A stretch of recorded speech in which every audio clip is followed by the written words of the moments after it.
Un gusto saludar a todos mis amigos y hermanos de la Asociación del Alto Magdalena y de todos los lugares donde llega su programa Estudiando para Compartir. Para este servidor y para el Departamento de Escuela Sabática es una alegría poderles tener cada 8 días llevando un mensaje especial de la lección de Escuela Sabática.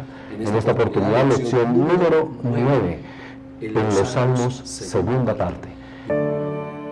Bienvenidos a Estudiando para Compartir. Este es el repaso de la lección de Escuela Sabática. Como siempre, tenemos dos invitados muy especiales. Tenemos aquí a nuestro pastor Orlando Conde. Pastor Orlando, qué grato tenerlo aquí, bienvenido. Dios le bendiga, pastor del distrito de Barbosa Central. Dios le guarde, gracias por acompañarnos. Muchas gracias por la invitación. Qué alegría poder estar acá para hablar acerca del tema maravilloso de Dios en esta semana. Gracias, pastor. El pastor acaba de terminar una lección de Escuela Sabática, una campaña evangelística que nos estuvo acompañando precisamente en el distrito del pastor Joel Archila, pastor del distrito central. Acaba de terminar esa campaña en la iglesia de los orígenes y queremos agradecer al pastor por su apoyo en esta semana de evangelismo. Pero como lo he mencionado, también tenemos al pastor Joel Archila, pastor del distrito central. Pastor, gracias por volver a estar con nosotros. Gracias, pastor, por la invitación y estar aquí nuevamente en este set grabando la lección de la semana. Gracias, pastor. Pastor, ¿usted quiere dirigirnos en oración para poder abrir la palabra de Dios? Con mucho gusto. Querido Padre Celestial, gracias te damos, Señor, porque nos permite estudiar tu palabra de manera especial a través de la lección. Hemos aprendido esta semana que muchos asuntos proféticos también están revelados a través de los salmos. Y es lo que vamos a estudiar ahora. Danos tu dirección en el nombre de Jesús. Amén, Señor. Amén. Gracias, pastor Joel. Gracias. Saludamos también a nuestros amigos que nos escuchan, hermanos, a través de Esperanza Radio a nivel nacional. Esperamos que este mensaje sea edificante para sus vidas, sus iglesias, en donde quiera que se reúnan. Muy bien, vamos a comenzar como siempre lo hacemos con un TIC especial. Pastor Orlando, pastor de 25 años de experiencia, quisiera preguntarle, ¿qué podemos hacer, pastor? ¿Qué podemos hacer para que las clases de Escuela Sabática sean mejor, más nutridas, la asistencia en la mañana de nuestras iglesias pueda mejorar? ¿Qué consejo nos daría? Muy bien, pienso que cada uno de los líderes de la Escuela Sabática, junto con los ancianos y pastor, estar unidos en oración con ese propósito. En segundo lugar, que podamos estudiar cada uno en casa esa lección maravillosa que tenemos y llegar ese sábado, cada sábado temprano, con ese gozo y alegría que es un fuego de Dios en nuestro corazón, con ese mensaje. Y cuando nosotros inspiramos a los demás, ellos se pueden sentir muy motivados para seguir esos buenos ejemplos en cada uno de nosotros. Perfecto. Gracias, pastor. Sabe que hemos recibido muchos mensajes, muchos consejos, pero el pastor hace un consejo que es básico: orar, pedirle a Dios y que el cuerpo de ancianos y los directores de Escuela Sabática y todos los dirigentes de Escuela Sabática de cada iglesia puedan, apreciados hermanos, unirse en oración para que ese fuego del Espíritu se sienta cuando se llegue a la iglesia. Pastor, muchas gracias por el consejo. Pastor Archila, otro consejo que usted pudiera darnos. Pastor Perdomo, yo estoy analizando que la gente puede que no esté yendo temprano a la Escuela Sabática porque, como no ha estudiado la lección, no tiene nada que aportar y entonces le da pena llegar temprano porque de pronto me preguntan qué opina y no sé qué. Entonces se me ocurre pensar y aconsejarles a los maestros que la iniciativa de invitar a sus alumnos para estudiar la lección en la mañana, a las 5 de la mañana. Entonces estudiamos el domingo, el lunes, y van estudiando día por día, de modo que ya se asegura que todos sus alumnos estén estudiados. Y hermanos, entonces el viernes dice, mañana vamos a hacer un resumen de todo lo que hemos aprendido durante la semana. Ya todos estudiaron, entonces vamos a llegar temprano a hacer ese repaso de lo que ya hemos leído. Oye, pastor, Hoy mi tantas plataformas que hay para hacer. Hoy, apreciados hermanos, hemos tenido consejos novedosos. Este me gustó mucho, del pastor Joel Archila, porque nos dice que repasemos la lección día tras día con nuestros miembros de la clase. Eso va a ser maravilloso, nadie va a tener temor de llegar porque todos los días se les ha hecho el repaso y se mantiene la unidad y se mantiene una conexión también con Dios. Muy buenos consejos, muchas gracias. Vamos a entrar de lleno allá al repaso de la lección. Lección número 9 en los Salmos, segunda parte. Estudiar el libro de los Salmos es fascinante, porque el libro de los Salmos, compañeros y hermanos, es algo especial, porque nos muestra allí las diferentes facetas del ser humano. Pasa de la euforia y de la alegría a la profunda tristeza, ¿no? Y de David y todos los escritores de los Salmos son así. Y también nos muestra que a través de los Salmos el Señor también colocó profecía, orientación para su iglesia. Eso me parece supremamente importante. Pero vamos a comenzar, Pastor Joel Archila, si usted nos puede ayudar con la primera inquietud. A ver, este mundo, somos testigos del mal que existe. Aún mismo de nosotros sufrimos de las consecuencias de ese mal. Pero, ¿qué esperanza tenemos, Pastor? Según el Salmo, porque el primer Salmo que estudiamos esta semana fue el Salmo 46. ¿Qué podemos nosotros aprender de este salmo, de lo que dice el Señor a través del salmista, para que en medio del caos en que vivimos podamos tener un poquito más de tranquilidad?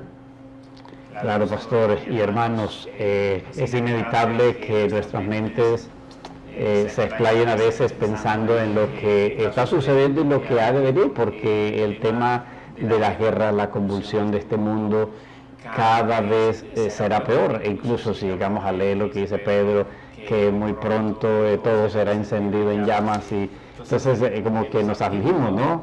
¿Esto a dónde va a terminar? Pero hermanos, el consejo es, en medio de un mundo convulsionado por la guerra, la violencia, la maldad, la palabra del Señor nos aconseja ahí en el Salmo 46:10, estén quietos y conozcan que yo soy Dios. Amén. Cuando la crisis, la prueba es muy dura, muy difícil, hermano, lo que tenemos es que ir a Dios en oración, en medio del ruido de la aflicción, de la prueba. Mira, hagamos este ejercicio, pastor, cuando uno estamos escuchando algo y de repente pasa un avión, ¿no? Sí. Me ha sucedido esta mañana, tratando de escuchar un devocional y un ruido fuerte. Yo tengo que acercarme más a lo que estoy escuchando, estarme quieto y a tratar de concentrarme, y escucho en medio del ruido. Entonces, en medio de la aflicción, de la prueba, estar quietos vamos a Dios a decirle: Señor, ¿qué hago? Tengo a mi hijo enfermo, mi familia está destrozada, la guerra que está... En fin, estar quietos significa: Señor, ¿qué hago?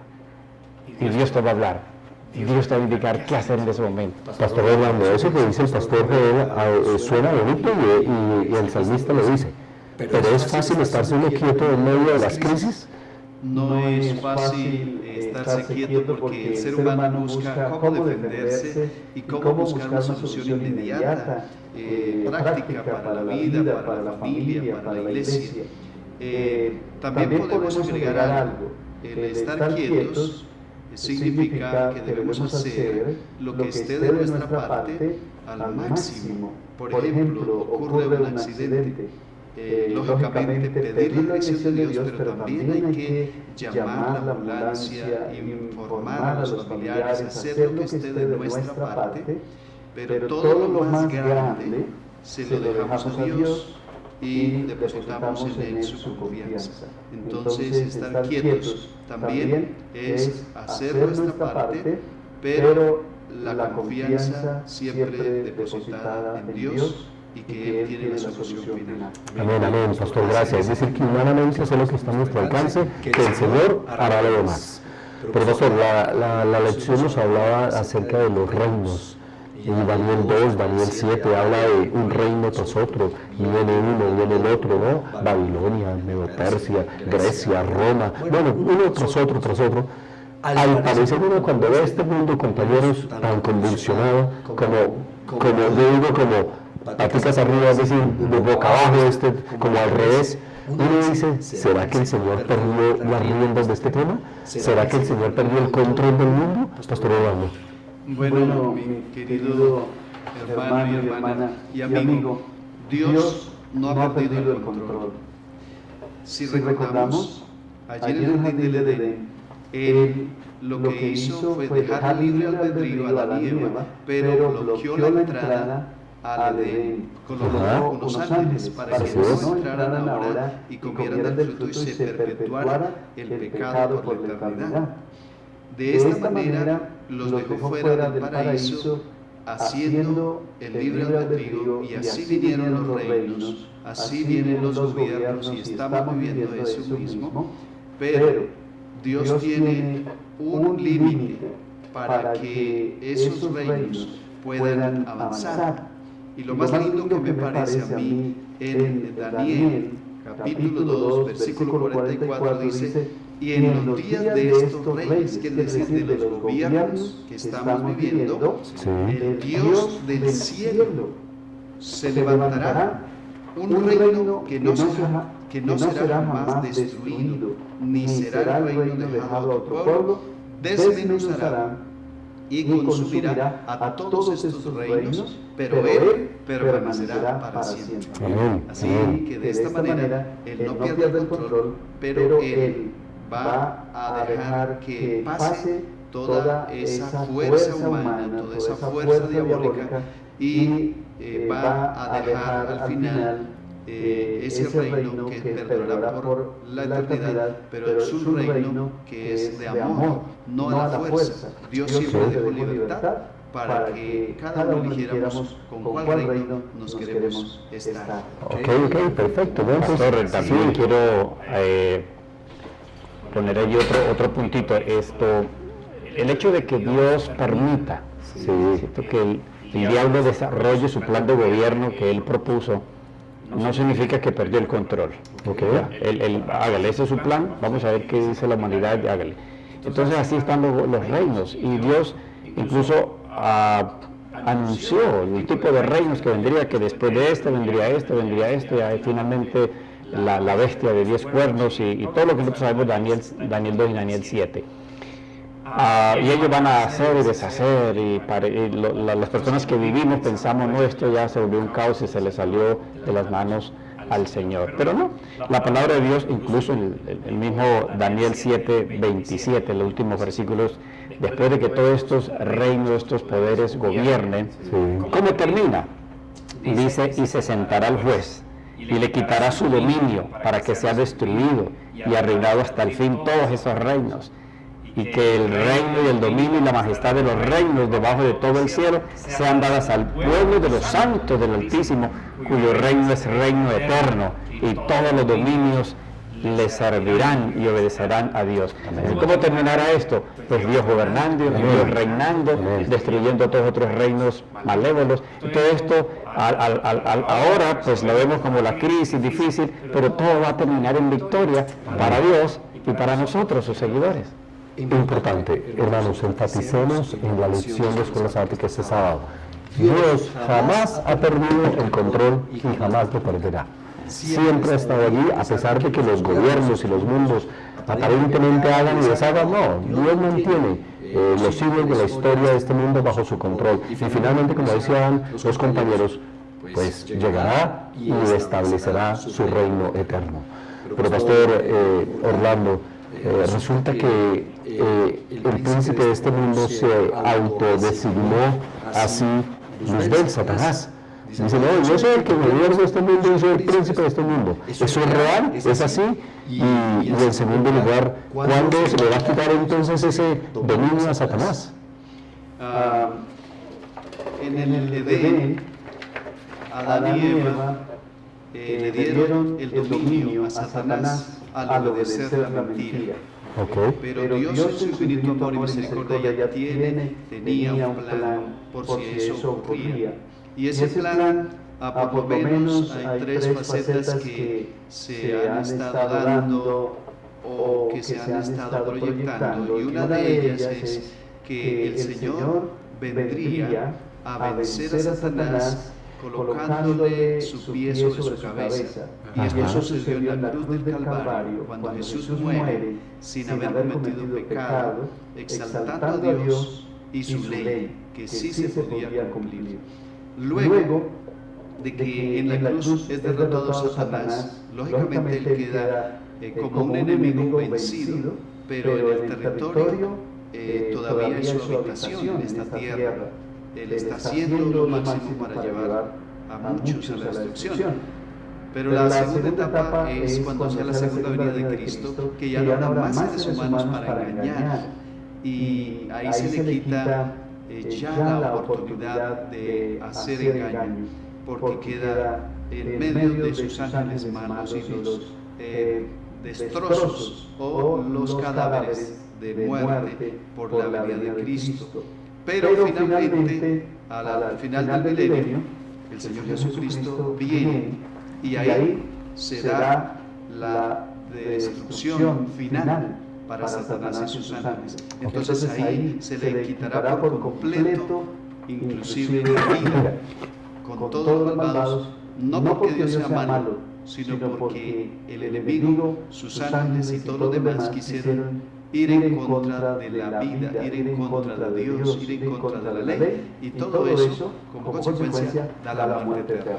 Pastor, yo no sé si una comparación de esta sirva allí, yo estoy pensando, ¿no? Porque los hermanos piensan, bueno, pero ¿cómo así que lo venció, pero todavía gobierna? Eso yo estoy pensando como cuando vienen las votaciones, ¿no? De candidatos presidenciales que están allí, hay uno que está gobernando, el presidente de turno, y entonces cuando vienen las votaciones, pues ya ganó un nuevo presidente. Sí.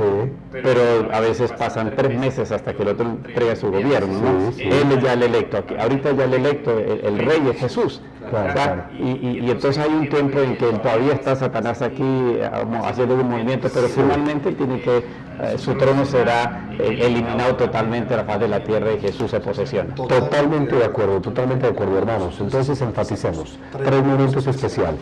Cuando Jesús terminó, cuando Cristo definitivamente le arrebató el gobierno a Satanás en la cruz del Calvario. Ahí venció Jesús.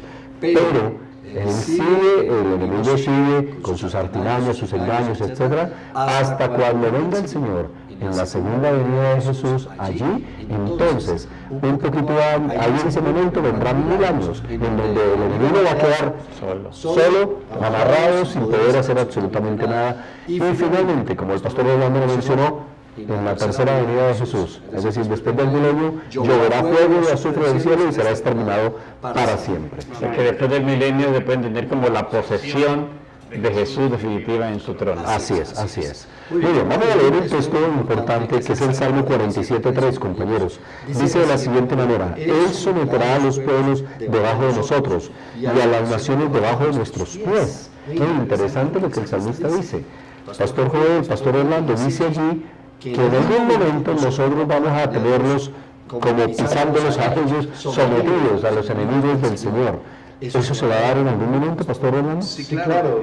Cuando suceda el milenio, nosotros estaremos allí como testigos al revisar todos los libros y sus obras de todos los que se perdieron.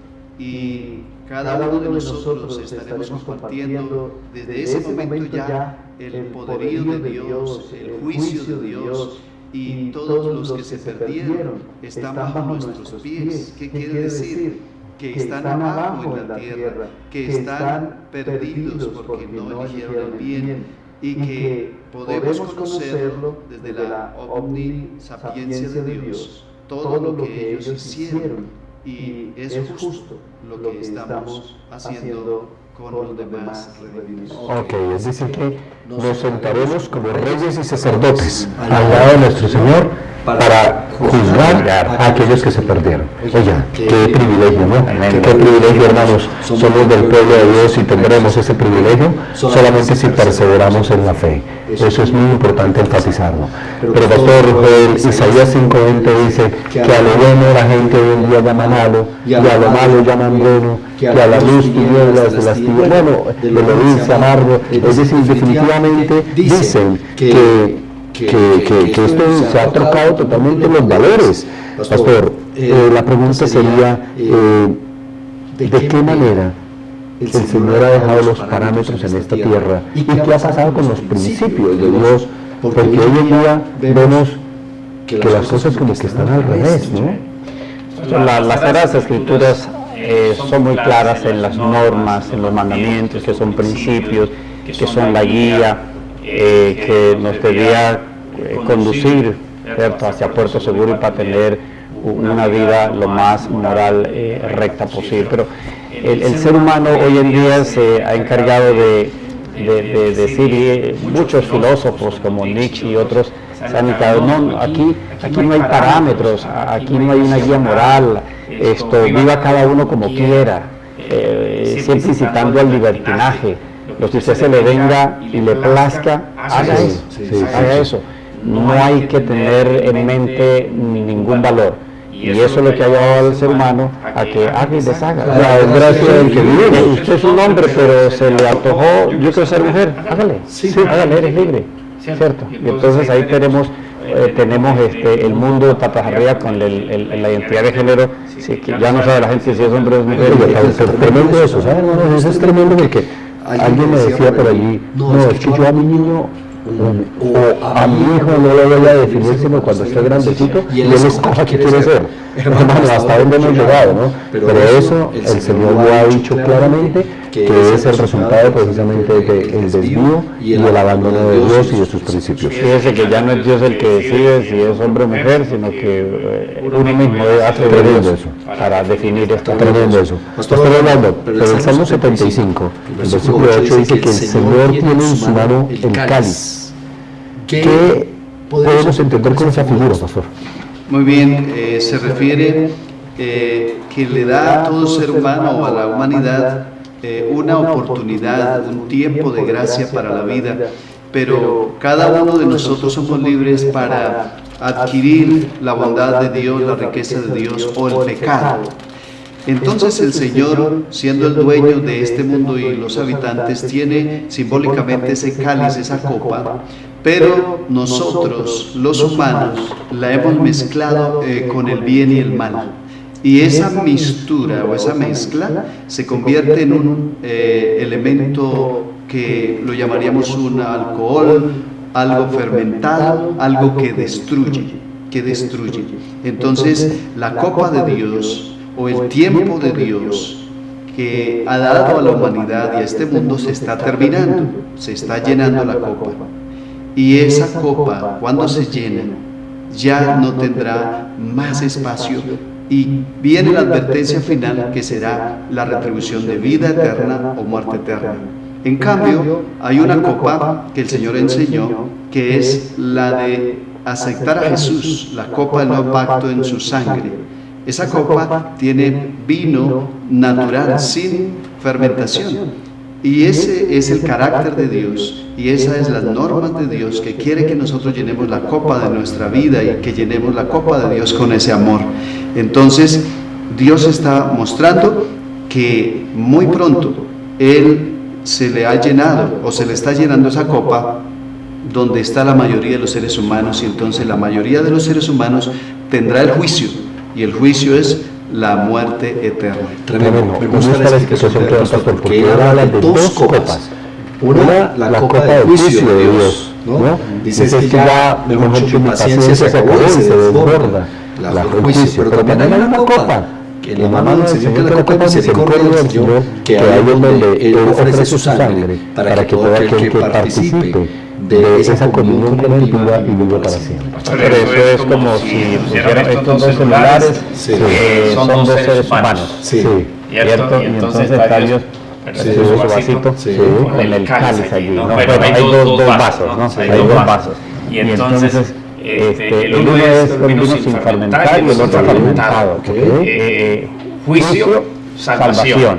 Y entonces Dios mira hacia abajo. El que decidió desobedecer los mandamientos de Dios, vivir en libertinaje, a aceptar la marca de la bestia y todo eso, entonces la ira de Dios, y entonces se pierde.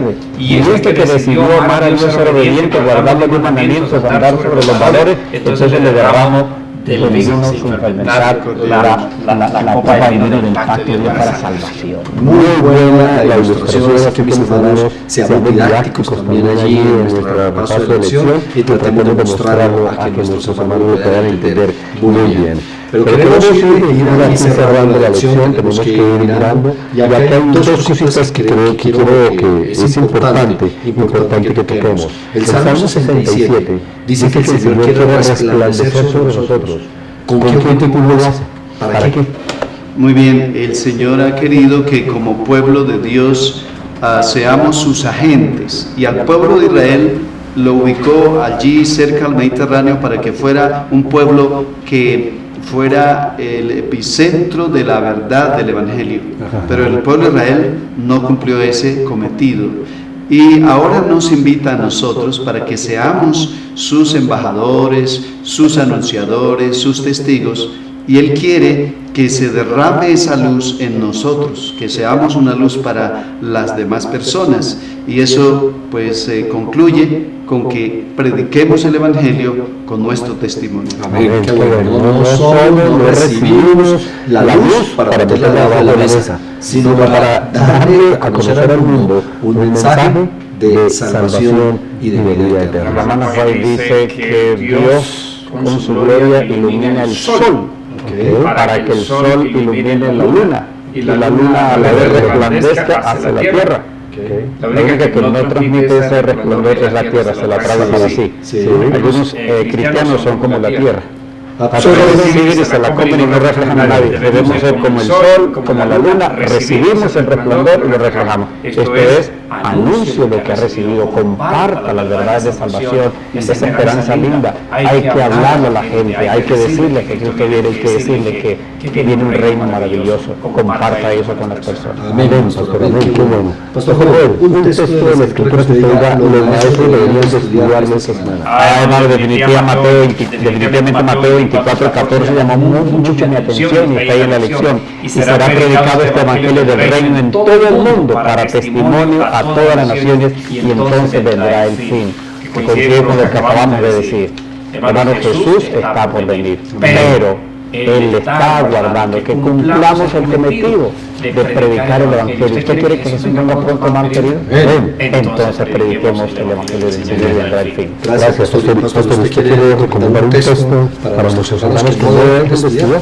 Sí, el texto de la lección es todo el Salmo 67. El Salmo 67 todo completo es mi recomendación, porque ahí el Señor está explicando el objetivo que está realizando para este tiempo final de la historia, y el objetivo central es que podamos nosotros ser parte de Él y podamos ayudar a que se complete el plan de salvación. Amén, muy bien.